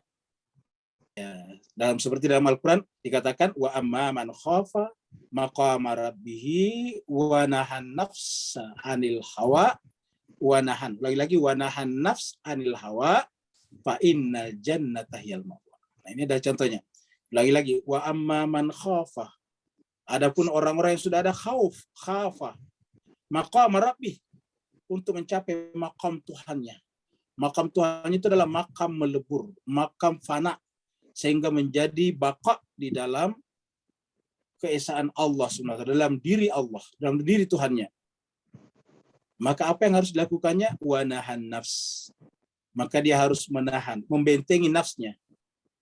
Ya, membentengi nafsnya, memagari nafsnya dari al-hawa, anil hawa. Jadi wanaha, dari bahasa Melayu menahan, wanahan nafs, anil hawa. Nafsnya ditahan, dibentengin. Dari mana? Anil hawa. Dari intervensi al-hawa. Al-hawa itu adalah merupakan manifestasi dari apa yang disebut tadi dengan fujuraha. Nah, sehingga kemudian semuanya ada, termasuk istri-istri Nabi. Maka kita lihat istri Nabi, bahkan anak Nabi sekalipun ada macam-macam. Kita lihat ada istrinya Nabi Nuh, ada istrinya Nabi Lut, bahkan dijadikan sebagai perumpamaan orang kafir dalam Al-Quran. Daraballahu masalan lil ladzina kafaru imra'atan Nuhin wa imra'atan Lutin. Allah memberikan perumpamaan kepada orang kafir siapa? Imra'atan Nuhin wa imra'atan Lutin, yaitu istrinya Nabi Nuh dan istri Nabi Lut. Dua-duanya itu adalah berada di bawah pengawasan hamba kami, tahta abadaini shalihain, di bawah pengawasan dua hamba kami yang saleh itu Nabi. Tetapi tidak mampu menyelamatkan keduanya karena keduanya sendiri telah memilih jalan yang berbeda dengan jalan suaminya, sehingga dikatakan waqila udkhilal jannata ma'ad dakhilin. Masuklah kalian berdua ke dalam neraka, ke dalam neraka. An-nar, udkhilan nar, bukan al-jannah tapi an-nar ma'ad dakhilin, bersama dengan orang-orang yang masuk ke dalam neraka. Nah, begitu juga dengan anaknya Nabi Nuh juga. Jadi seperti itulah Pak. Jadi kita saksikan berarti selalu ada potensi seperti itu. Jadi makanya Al-Quran mengatakan seandainya tadi. Kalau seandainya ada, karena potensi itu tetap ada, dan sebetulnya ayat ini tidak lagi melulu berbicara kepada istrinya Nabi, tetapi istrinya, terutama lagi kepada istrinya para pemuka-pemuka agama. Ulama-ulama besar harusnya juga mempunyai istri seperti istri Nabi semuanya. Tentu ada perbedaannya sedikit, tetapi harusnya berkapasitas, harusnya berkualifikasi seperti itu juga. Kenapa? Karena suaminya yang telah memiliki ilmu ilahiyah dan telah memilih jalan hanya untuk membimbing, menggait manusia, harusnya mereka berada dalam posisi mendukung suaminya, mensupport suaminya dari belakang, dari kamar-kamar, dari rumah-rumah mereka masing-masing. Seperti mana yang dilakukan tadi Sayyidah Khadijatul Kubra. Seperti mana juga yang dilakukan oleh seperti Fatimah Zahra dan sebagainya.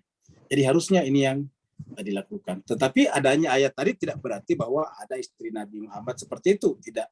Tapi artinya bahwa Allah menjelaskan kepada kita bahwa dalam Islam ini semuanya diberikan potensi yang sama, dan karena ada, yaitu para nabi bisa membentengi dirinya daripada hawanya tadi, maka mereka mendapatkan penghormatan yang sangat tinggi di sisi Allah Subhanahu wa taala. Terima kasih.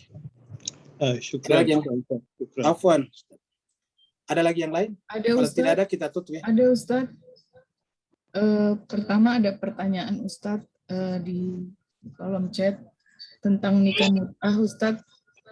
Mohon penjelasan mengenai kontroversinya, katanya Ustaz.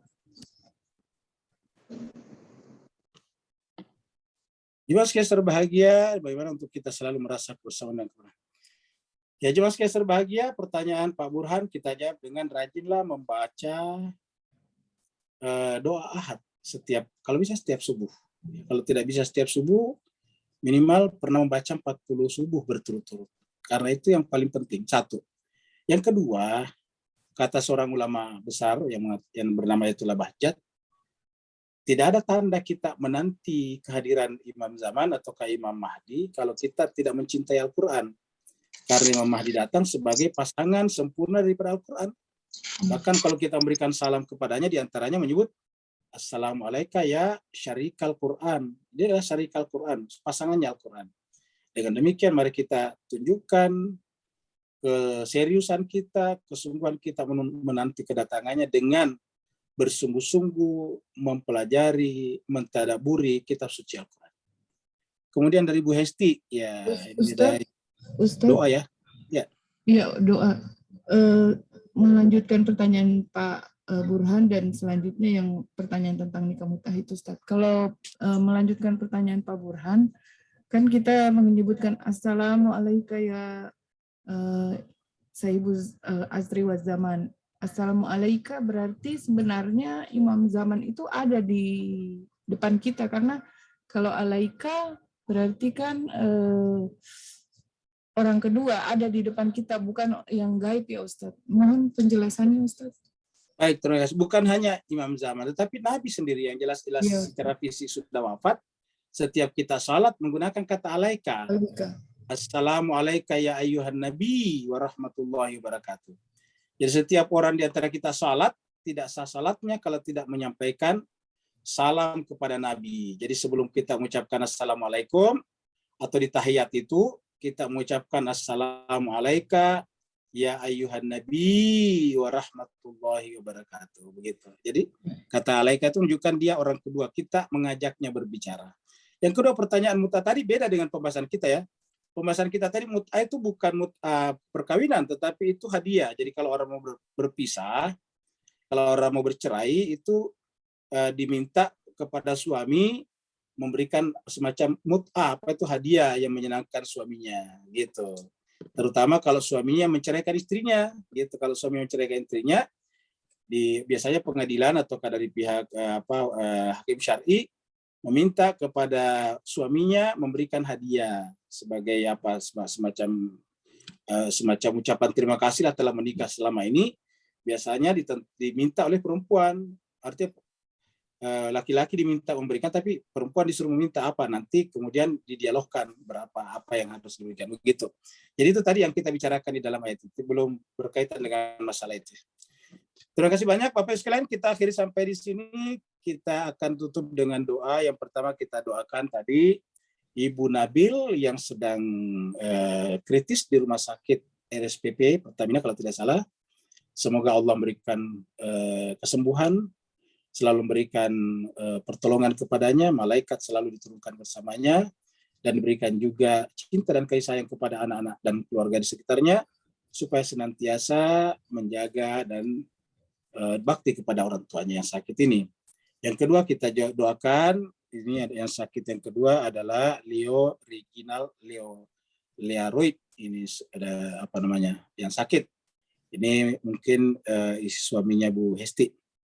Kemudian yang ketiga, ikhwan kita, jemaah kita Pak Iqbal yang suka bertanya, sekarang lagi on the way, OTW, ya, pergi ke Oman. Dia sekarang meninggalkan Jakarta dan dia diterima atau dia bekerja kembali di perusahaan minyak yang ada di Oman. Kita doakan semoga perjalanannya lancar, senantiasa diberikan perlindungan baik Pak Iqbalnya ataupun keluarga yang ditinggalkan di Jakarta. Bismillahirrahmanirrahim. Alhamdulillahirrabbilalamin. Hamdan syakirin, hamdan na'imin, hamdan yuafi ni'amahu wa yukafi mazidah. Ya Rabbana lakal hamdu kama yanbaghi li jalali wajhikal karim wa azimi sultanik. Allahumma salli ala Muhammadin wa ala ali Muhammad. Allahumma rabbana ighfir lana dhunubana wa liwalidina warhamhuma kama rabbayana shighara. Wa li jami'il muslimina wal muslimat wal mu'minina wal mu'minat al-ahya'i minhum wal amwat bi rahmatika ya arhamar rahimin. Kami secara khusus memohon kepada-Mu ya Allah untuk jemaah kami, ibunda dari jemaah kami, yaitu Ibu Nabil Zakaria yang sedang terbaring sakit. Ya Allah Tuhan kami, berikanlah pertolongan yang sempurna kepadanya. Angkatlah penyakitnya, sembuhkanlah sebab-sebab penyakitnya, kembalikanlah keadaannya seperti sedia kala. Berikanlah selalu yang terbaik kepadanya. Tanamkanlah kepada keluarga di sekitarnya rasa cinta dan kasih sayang kepadanya. Kirimlah malaikat rahmat untuk menghibur hati dan pikirannya. Penuhilah kebutuhan lahir dan batinnya selama sakit. Dan ya Allah Tuhan kami, kelak kembalikanlah lagi bersua dengan keluarganya. Kami juga mohon kepada-Mu ya Allah untuk sahabat kami, suami dari sahabat kami, jemaah kami, yaitu Bapak Leo Reginald Learoid ya Allah yang sedang sakit. Allahumma anta syafi la syifa illa min syifaik. Kamulah Tuhan yang Maha Penyembuh dan tidak akan ada kesembuhan kecuali kesembuhan yang datang dari-Mu. Ya Allah Tuhan kami, berikanlah kesembuhan kepadanya dengan kesembuhan yang sempurna. Angkatlah penyakitnya dan jadikanlah penyakitnya sebagai asbab Engkau memanggil hatinya untuk dekat kepada-Mu ya Allah Tuhan kami. Kami juga mohon kepada-Mu ya Allah untuk sahabat kami, jemaah kami, ikhwan kami Bapak Iqbal yang sedang dalam perjalanan dari Jakarta menuju Oman ya Allah.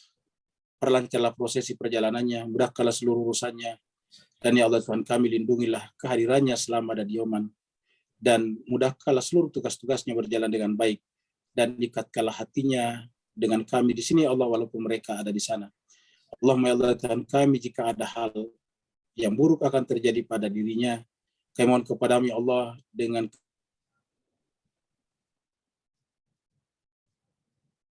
keberkahan majelis-majelis yang kami angkatlah bukan itu, dan gantilah dengan rahmat dan berkah kepadanya. Lindungilah keluarga dan anak-anak yang ditinggalkannya, dan agar tetap menjadi istri yang soleha, anak-anak yang saleh dan saleh. Allahumma rabbana atina fid dunya hasanah wa fil akhirati hasanah wa qina adzabannar. Sallallahu ala sayyidina Muhammad. Subhana rabbika rabbil izzati amma yasifun. Wassalamun alal mursalin walhamdulillahirabbil alamin. Wassalamualaikum warahmatullahi wabarakatuh. Waalaikumsalam warahmatullahi wabarakatuh. Terima kasih.